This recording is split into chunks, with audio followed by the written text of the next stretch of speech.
کہ عنایا ابراہیم کی محبت لینے کے لیے ہر وہ قدم اٹھانے کو تیار ہو گئی ہے جو وہ لینا چاہتی ہے۔ جب ابراہیم نے قدسیہ سے ظاہر محبت کیا تو قدسیہ نے بھی اس کی بات مان لی، وہ بھی اس کو چاہنے لے گی، لیکن عنایا کو یہ کب برداشت تھا؟ عنایا ایک پلان کے تحت اس کے گھر جاتی ہے اور اسے بتاتی ہے کہ ابراہیم جیسے دکھتا ہے ویسا نہیں ہے، تمہیں اس کے بارے میں سارا علم نہیں ہے۔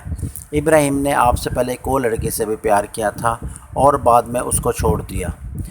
ثبوت کے طور پہ وہ لڑکی کو قدسیہ کے سامنے بھی لے آتی ہے کہ یہ وہ لڑکی ہے جس کو ابراہیم نے چھوڑا۔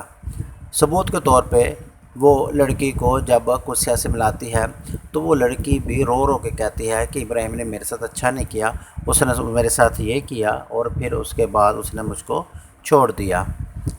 اب عنایا یہ سب کچھ ظاہر ہے پیسے دے کے بھی بات کروا سکتی ہے اور لڑکی کو پیسے دیے ہوں گے جس کے اگینسٹ اس نے اتنا بیان کر دیا ہوگا، لیکن یہ چال بھی اس کی ناکام ہو جائے گی، کیونکہ جب پیار سچا ہو تو سارے معاملات خود بخود سیدھے ہونے شروع ہو جاتے ہیں۔